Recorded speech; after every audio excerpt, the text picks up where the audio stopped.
Money is a hallucination. It only works as long as we all agree to see the same ghost. For 50 years, that ghost was the petrodollar, the invisible handshake between the US and Saudi Arabia. It forced the world to buy energy in dollars. But in 2026, the handshake is loosening. This isn't just an economic shift. It's a behavioral divorce. The world is stopping its blind reliance on the dollar, not because the dollar failed, but because the trust did. Today, we're looking at the psychology of the great currency exit. For decades, the USD was the world's safety blanket. It was the risk-free asset. If the world was on fire, you ran to the dollar. But behavioral psychology tells us that over-reliance breeds resentment. When the US used the dollar as a geopolitical weapon, freezing assets and cutting off networks, nations like China, Russia, and the BRICS plus bloc had a psychological epiphany. Dependence is a vulnerability. The safety blanket started feeling like a noose. Look at Saudi Arabia. Since 1974, the deal was simple. We protect you, you price oil in dollars.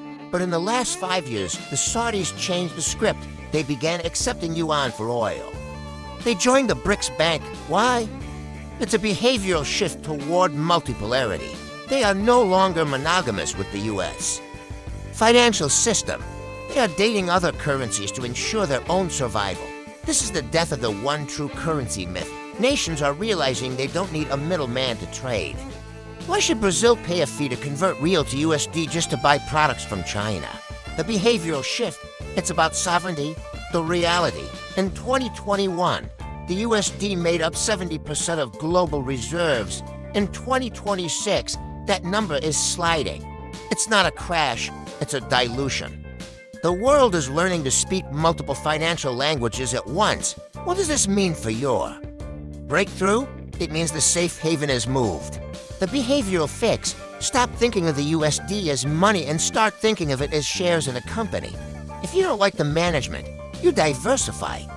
The asset pivot, in a world of decoupling and de-dollarization, wealth flows into hard assets.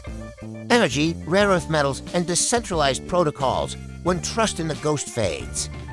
People run to what they can touch. The petrodollar era was a period of forced stability. The era we are entering is one of radical optionality. The dollar isn't going to zero tomorrow, but its monopoly on our trust is over. The question is, are you prepared to live in a world with more than one truth? I've analyzed the currency multipolarity index in the description of the 3 assets I'm using to hedge against a weakening petrodollar. Download it, audit your trust baseline, and let's debate the future of the dollar in the comments. Subscribe to stay ahead of the shift.